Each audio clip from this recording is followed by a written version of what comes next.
ছাত্ৰ ছাত্ৰীসকল, মই নীলাঞ্জন বৰপূজাৰী, ছায়াৰাম ছোৱালী শিক্ষানুষ্ঠানৰ সহকাৰী শিক্ষক।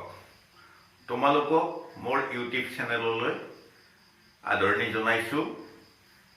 তোমালোকে ইতিমধ্যে গম পাইছা যে ভাৰতবৰ্ষত কোভিড-19ৰ কাৰণে 4টাকৈ পৰ্যায়ত লকডাউন দিয়া হৈছে আৰু ইয়াৰ ফলত তোমালোকে এই লকডাউন দিয়াৰ আগৰ পৰ্যায়ৰ পৰাই বিদ্যালয় বাদ দি ঘৰতে থাকিব লগা হৈছে আৰু লকডাউন পিৰিয়ডতো তোমালোকে ঘৰতে আবদ্ধ হৈ আছা বৰ্তমানলৈকে।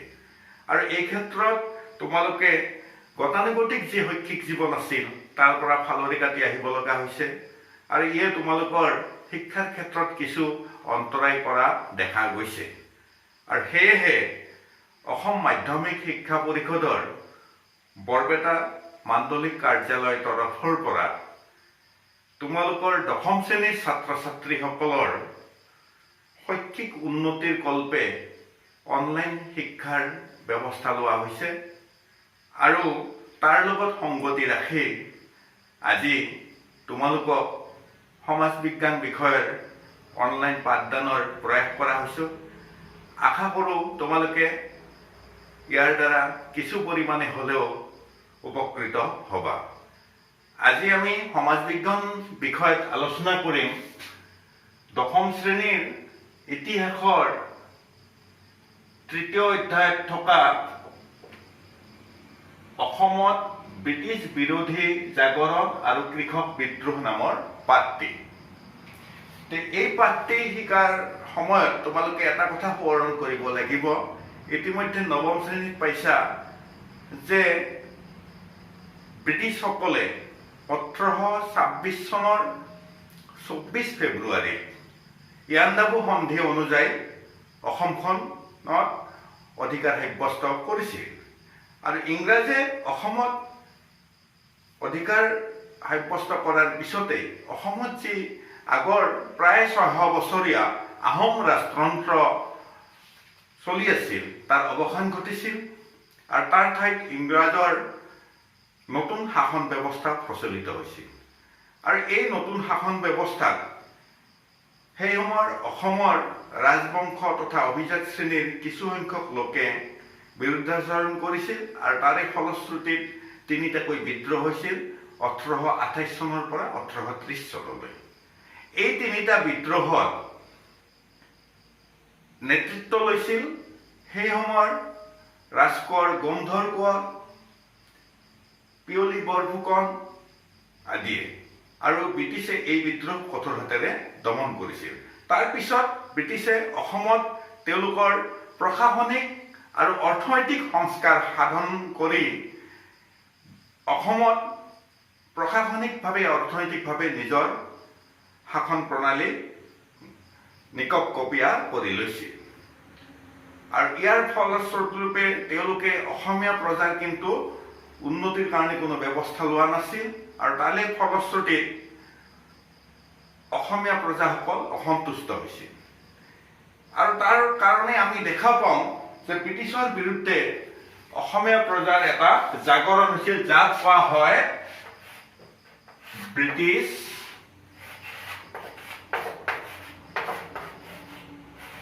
বিৰোধী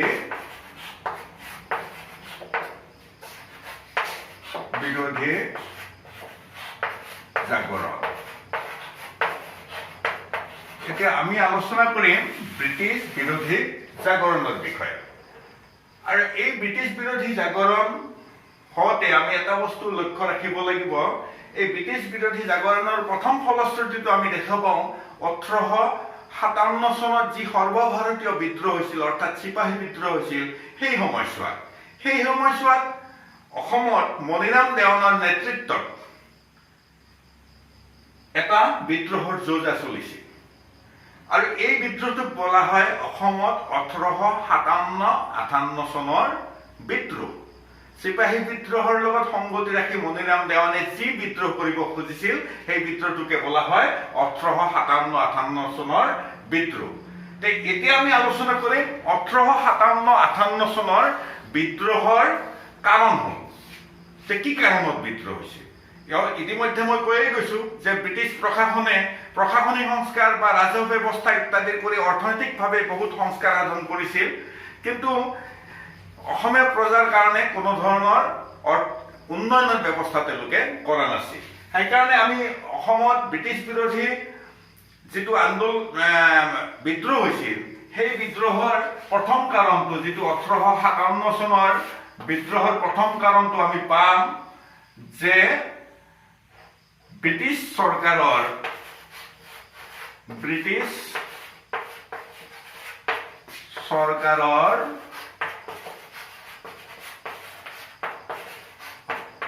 নতুন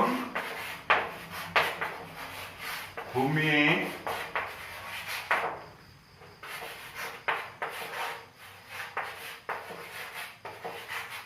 ৰাজহ নীতি আৰু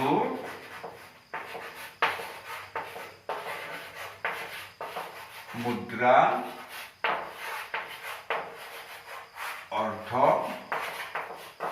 অৰ্থনীতি, এইটো হ'ল আমাৰ 1857-58 চনৰ মণিৰাম দেৱানৰ নেতৃত্বত যিটো বিদ্ৰোহ হৈছিল, সেই বিদ্ৰোহৰ প্ৰথম কাৰণ। এই বিদ্ৰোহৰ প্ৰথম কাৰণটো ফহি চাব গ'লে আমি কেইবাটাও কথা আমাৰ চকুত পৰিলক্ষিত হয়। প্ৰথমটো হৈছে ব্ৰিটিছ চৰকাৰে অসমৰ যেতিয়া শাসনভাৰত তেওঁলোকে একদম নিগাজিকৈ বহিল, তেতিয়া তেওঁলোকে ৰাজহ ব্যৱস্থা, বিশেষকৈ ভূমিৰ ৰাজহ ব্যৱস্থা আৰু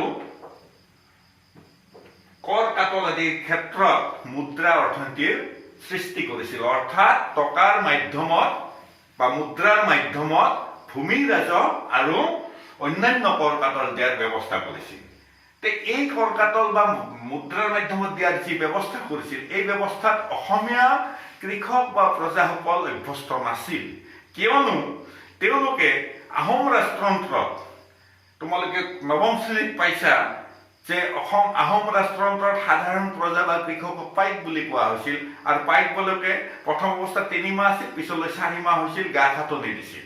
অৰ্থাৎ তেওঁলোকে আহোম ৰজাৰ পৰা যি ভূমি বা অন্যান্য সুবিধা পাইছিল, তাৰ বিনিময়ত ৰজা ঘৰত কিছু শাৰীৰিকভাৱে পৰিশ্ৰম কৰি দিছিল। তেওঁলোকে কোনো ধৰণৰ মুদ্ৰা অৰ্থনীতিৰ দ্বাৰা কৰ পৰিশোধ কৰিব নালাগিছিল। কিন্তু ব্ৰিটিছে যেতিয়া এই নতুন ভূমি নীতি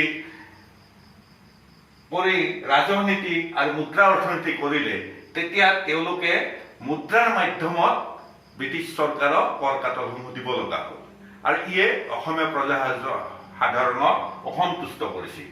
আৰু দ্বিতীয়তে দেখা যায় যে ব্ৰিটিছ চৰকাৰক যেতিয়া মুদ্ৰাৰ মাধ্যমত কৰ বা ৰাজহ দিব লগা হ'ল, তেতিয়া অসমত এটা নতুনকৈ হ'ল, ব্ৰিটিছসকলে যেতিয়া ইয়াত শাসনভাৰ ল'লে, তেতিয়া কিছু বাহিৰৰ পৰাও আহিছিল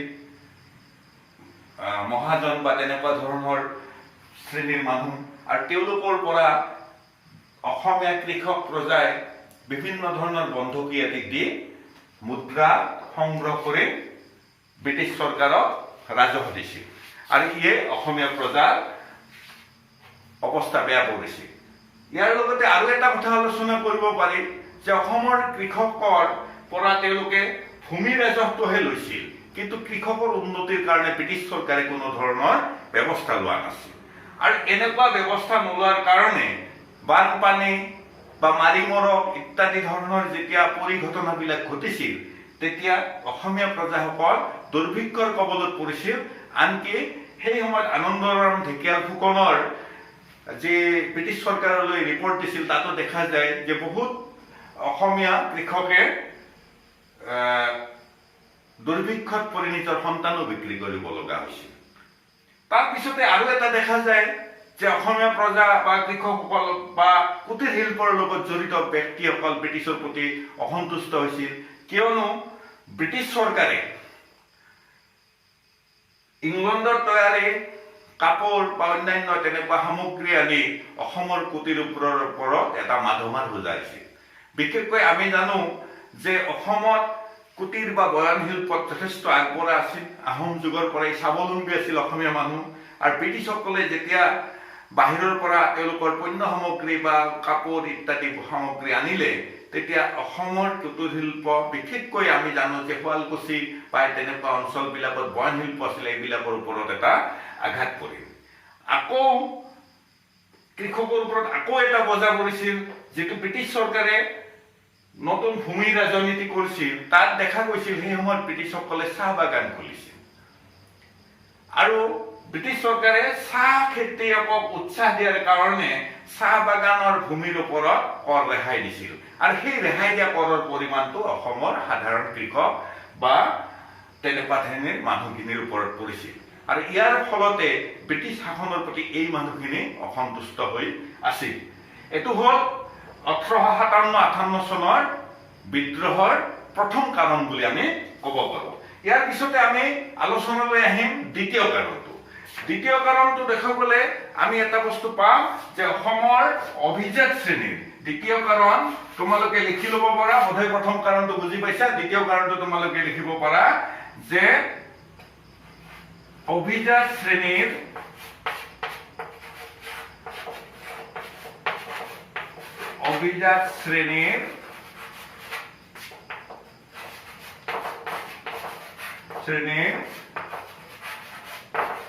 লোক সকলৰ দুৰৱস্থা।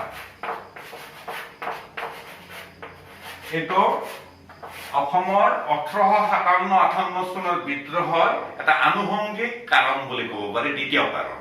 এইকাৰণে দ্বিতীয় কাৰণ বুলি কৈছো যে ব্ৰিটিছ শাসন কালত এই যিটো অভিজাত শ্ৰেণীৰ লোক বুলি আমি কওঁ, সেই অভিজাত শ্ৰেণীৰ লোক বুলি ক'লে বুজি লোৱা ভাল যে আহোম যুগত যিবিলাক বৰুৱা, ৰাজখোৱা, বুঢ়াগোহাঁই, বৰগোহাঁই এনেকুৱা ধৰণৰ বিভিন্ন বিষয়ববীয়া মানুহ আছিল, সেই মানুহখিনিক অভিজাত শ্ৰেণী বুলি কোৱা হয়। যিখিনি ৰজা ঘৰত বিভিন্ন সুবিধা পাইছিল সেই মানুহখিনিক অভিজাত শ্ৰেণী বুলি কোৱা হয়। এই অভিজাত শ্ৰেণীৰ লোকসকল হ'ল কি, ব্ৰিটিছ শাসন কালত যেতিয়া ব্ৰিটিছে নতুন প্ৰশাসনিক ব্যৱস্থা ল'লে, আহোমৰ প্ৰশাসনিক ব্যৱস্থাটো বেলেগ আছিল আৰু ব্ৰিটিছৰ প্ৰশাসনিক ব্যৱস্থাটো বেলেগ আছিল। ব্ৰিটিছৰ প্ৰশাসনিক ব্যৱস্থাত হ'ল কি, এই লোকসকলে প্ৰথম অৱস্থাত কিছু সংখ্যক লোকে ব্ৰিটিছ প্ৰশাসনিক ব্যৱস্থাত অলপ সংলগ্ন হোৱাৰ চেষ্টা কৰিছিল, কিন্তু বেছিভাগ লোকে কৰ্মসংস্থান হেৰুৱাব লগা হৈছিল। কিয়? এওঁলোকে উচ্চ শিক্ষাৰে শিক্ষিত নাছিল। এওঁলোক আছিল আহোম ৰাজতন্ত্ৰৰ বিভিন্ন বিষয়া, কিন্তু ব্ৰিটিছ প্ৰশাসন অলপ বেলেগ ধৰণৰ। দুটা বেলেগ প্ৰশাসনিক ব্যৱস্থাত তেওঁলোকে খাপ খাব নোৱাৰিলে আৰু এওঁলোক শিক্ষিত নোহোৱাৰ কাৰণে ব্ৰিটিছ প্ৰশাসন ব্যৱস্থাত কৰ্মসংস্থান হেৰুৱাব লগা হৈছিল। সেইকাৰণে দেখা যায় যে সাধাৰণ শ্ৰেণীৰ লগতে প্ৰথম পইণ্টটোত আমি পাইছিলো যে সাধাৰণ শ্ৰেণীৰ কৃষক, সাধাৰণ শ্ৰেণীৰ লোকসকলৰ দুৰৱস্থা হৈছিল।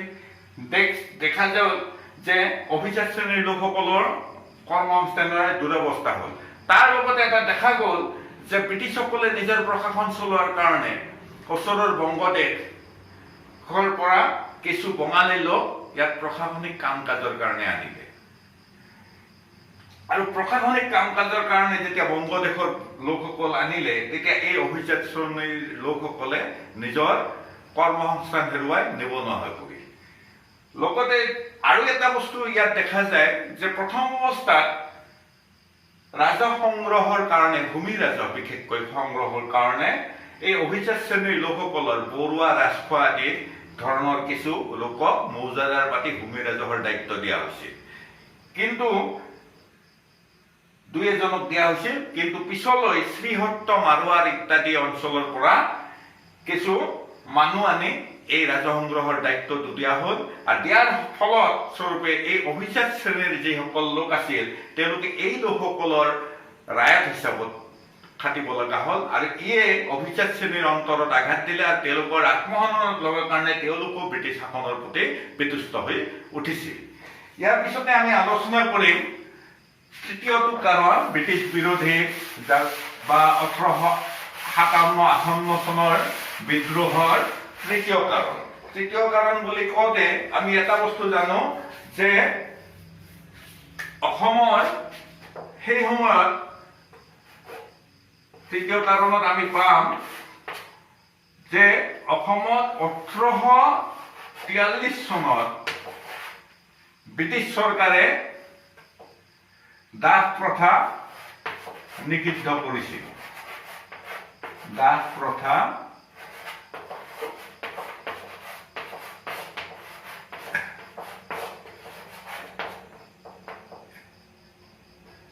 নিষিদ্ধ বা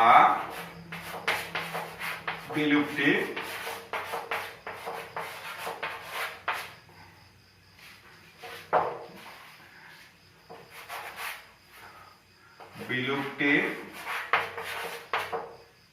কৰণ।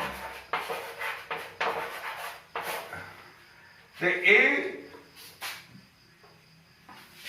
বস্তুটো যিটো আমাৰ ৩ নম্বৰ কাৰণ আমি যেতিয়া আলোচনা কৰিম তেতিয়া এটা বস্তু দেখা যাম যে অসমত যিখিনি ইয়াৰ আগৰ কাৰণটোত আমি আলোচনা কৰিছিলোঁ অভিজাত শ্ৰেণী।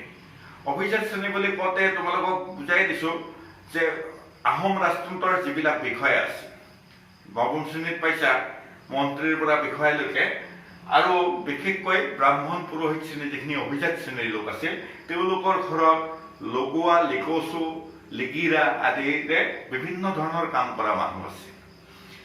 1843 চনত ব্ৰিটিছে কৰিলে কি যে দাস প্ৰথা, অৰ্থাৎ এওঁলোকে ঘৰত বিভিন্ন কাম কৰাৰ কাৰণে দাস হিচাপে কাম কৰিছিল, এই দাস প্ৰথা বিলুপ্তি কৰি দিয়ে বা নিষিদ্ধ কৰি দিয়ে যে কোনো মানুহে দাস ঘৰত ৰাখিব নোৱাৰে।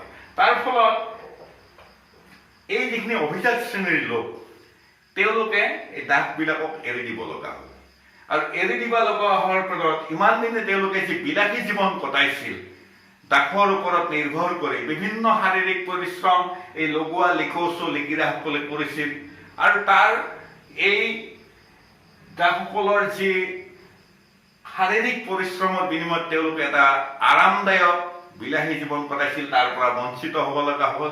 তাৰোপৰি এই বিষয়াসকলৰ বা অভিজাত শ্ৰেণীৰ লোকসকলৰ বা ব্ৰাহ্মণ পুৰোহিত সত্ৰাধিকাৰসকলৰ বিভিন্ন কৃষি খাত পাম আদিত তেওঁলোকে শাৰীৰিক পৰিশ্ৰম কৰা লোকৰ অভাৱ অনুভৱ কৰিলে, লগতে তেওঁলোকে নিজে শাৰীৰিক পৰিশ্ৰম কৰিব লগা হ'ল।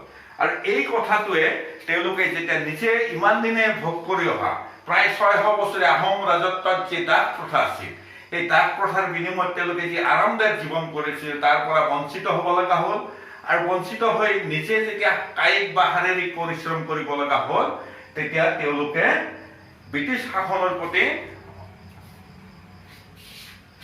অসন্তুষ্ট হৈ পৰিল, কিয়নো তেওঁলোকে ইয়াক অপমান বুলি ভাবিছিল।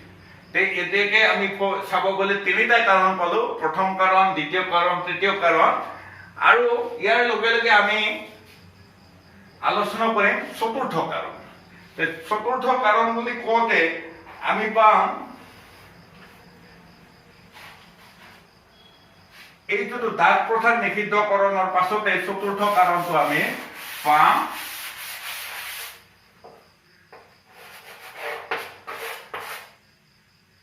দাস বা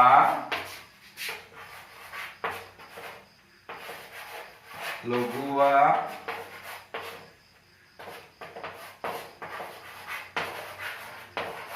লিকচু আদিৰ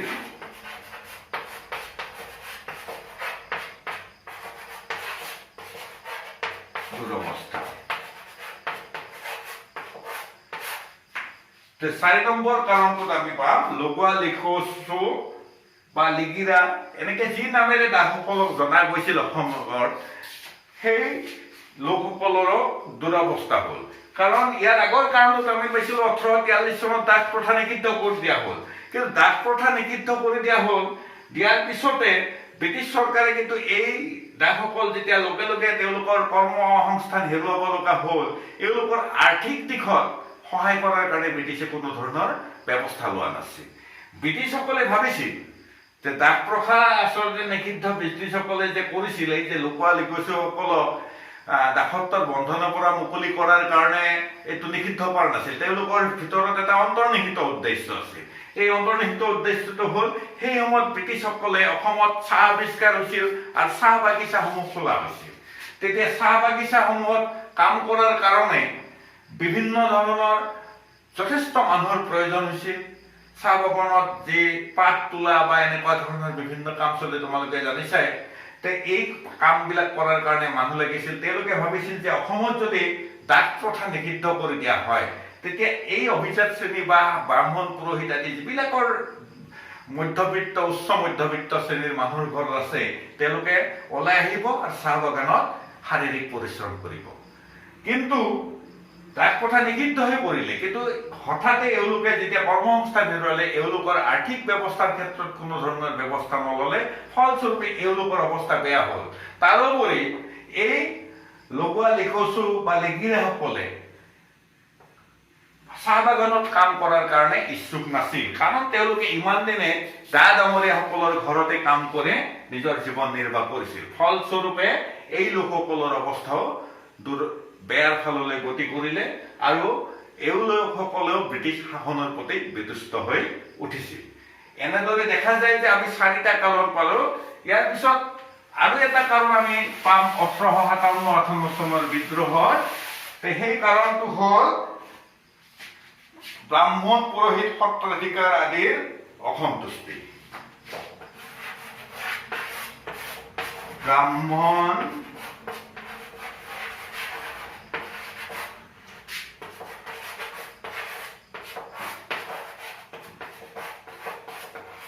পুৰোহিত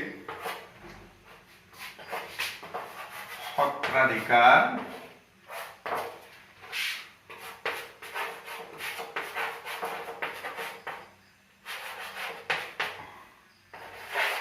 আদিৰ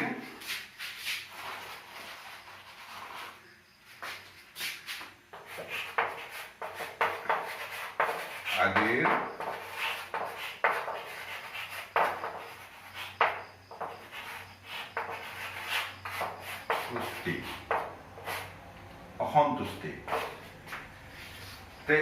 এই কাৰণটো আমি চাব গ'লে যেতিয়া আলোচনা কৰিম দেখা পাম যে অসমৰ এই যিখিনি মানুহ আছিল ব্ৰাহ্মণ পুৰোহিত সত্ৰাধিকাৰ ইত্যাদিৰ ক্ষেত্ৰত কিছুমান আহোম ৰাজতন্ত্ৰৰ দিনত ভূমি দিয়া হৈছিল তেওঁলোকক ভোগ দখলৰ কাৰণে। আৰু এই ভূমিখিনিক বোলা হৈছিল লাখেৰাজ ভূমি, অৰ্থাৎ নিষ্কৰ ভূমি। নিষ্কৰ মানে কৰ দিব নলগা ভূমি।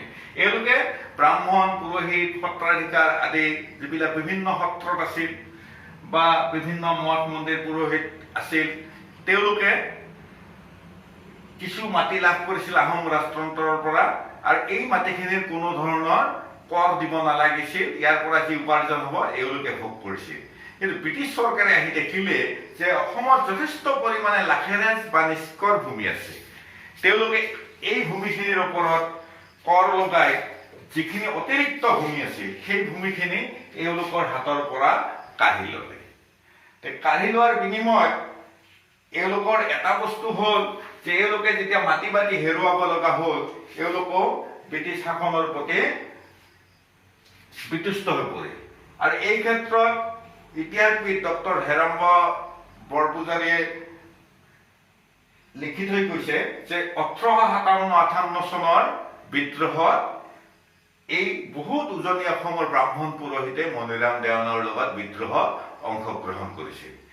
এনেকে আমি চাবলৈ গ'লে 1857-58 চনৰ বিদ্ৰোহৰ 5টা কাৰণ আমি দেখিবলৈ পালো। ইতিমধ্যে আমি 5টা কাৰণ আলোচনা কৰিলো যে প্ৰথম দ্বিতীয় তৃতীয় চতুৰ্থ আৰু 5 নম্বৰ কাৰণটো মই পালো ব্ৰাহ্মণ পুৰোহিত সত্ৰাধিকাৰ আদিৰ অসন্তুষ্টি। এই কাৰণটো তোমালোকে নিশ্চয় বুজি পাইছা যে ব্ৰাহ্মণসকলে যি নিষ্কৰ বা লাখেৰাজ ভূমি পাইছিল সেই লাখেৰাজ ভূমিৰ অতিৰিক্তখিনি ব্ৰিটিছ চৰকাৰে কাঢ়ি লৈছিল আৰু বাকী যিখিনি আছে তাৰ ওপৰত খাজনা বহাইছিল। ইয়াৰ ফলস্বৰূপে 1857 চনত তেওঁলোকে অসন্তুষ্ট হৈছিল আৰু 1857 চনৰ বিদ্ৰোহটো মণিৰাম দেৱানৰ লগত অংশগ্ৰহণ কৰিছিল। উপৰোক্ত আলোচনাৰ পৰা আমি এটা কথা দেখা পাইছো যে ইংৰাজ শাসনৰ বিৰুদ্ধে অসমীয়া জনসাধাৰণৰ যি পুঞ্জীভূত ক্ষোভ আছিল, অসন্তুষ্টি আছিল, ইয়ে 1857 চনৰ মণিৰাম দেৱানৰ নেতৃত্ব বিদ্ৰোহত ফুটি উঠাইছিল। এতিয়া আমি আলোচনা কৰিম যে 1857 চনৰ বিদ্ৰোহৰ অসমত প্ৰভাৱ। 1857 চনৰ যিটো চিপাহী বিদ্ৰোহ হৈছিল তাত অসমত প্ৰভাৱ কেনেকে পৰিছিল। ইতিমধ্যে আমি নৱম শ্ৰেণীত পাইছোঁ যে অসমত ভাৰতবৰ্ষত 1857 চনত চিপাহীসকলৰ দ্বাৰা এটা বিদ্ৰোহ হৈছিল, যিটো বিদ্ৰোহত ভাৰতৰ স্বাধীনতা ইতিহাসত কিছুমান ইতিহাসবিদে ক'ব খোজে যে প্ৰথম বিদ্ৰোহ। এই চিপাহী বিদ্ৰোহ হৈছিল বিশেষকৈ লৰ্ড ডেলহাউছিৰ স্বত্ববিলোপ নীতি, লৰ্ড ৱেলেছলিৰ বৈশ্যতামূলক মিত্ৰতা নীতি আদিৰ ফলত। আৰু ইয়াৰ ফলস্বৰূপে বিশেষকৈ লক্ষ্মীবাই, তাতিয়া টপী, নানা চাহেব আদিৰ নেতৃত্বত 1857 চনত বিদ্ৰোহ হৈছিল। তেওঁলোকে মোগল সম্ৰাট দ্বিতীয় বাহাদুৰ শাহক ভাৰতৰ সম্ৰাট বুলি ঘোষণা কৰি বিদ্ৰোহত অগ্ৰসৰ হৈছিল। আৰু এই বিদ্ৰোহৰ আলমতেই 1857 চনত অসমতো এটা বিদ্ৰোহৰ সূচনা হৈছিল। আৰু ইয়ে ব্ৰিটিছ চৰকাৰক ইয়াৰ পৰা খেদি অসমীয়া ৰাজতন্ত্ৰ বা আহোম ৰাজতন্ত্ৰক পুনৰ প্ৰতিষ্ঠা কৰাৰ কাৰণে বিভিন্ন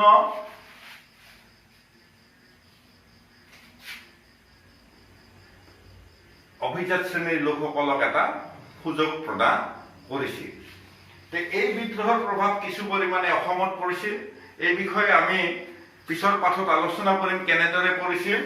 আৰু এই বিদ্ৰোহৰ প্ৰভাৱটো কৰোঁতে দেখা গৈছিল যে কিছু পৰিমাণে অসমত থকা ব্ৰিটিছৰ যি দুটা সেনাবাহিনী আছিল তাৰ মাজতো তেওঁলোকৰ প্ৰভাৱ পৰিছিল। আৰু মণিৰাম দেৱানৰ নেতৃত্বতো অসমৰ বিভিন্ন ব্যক্তিৰ সহযোগত এটা বিদ্ৰোহৰ যোজনা চলিছিল, যদিও এই বিদ্ৰোহ পিছত ব্ৰিটিছে দমন কৰিছিল। ইয়াৰ পিছৰ ক্লাছত আমি মণিৰাম দেৱানৰ নেতৃত্বত অসমত কেনেদৰে বিদ্ৰোহ সংঘটিত হৈছিল এই বিষয়ে আমি আলোচনা কৰিম।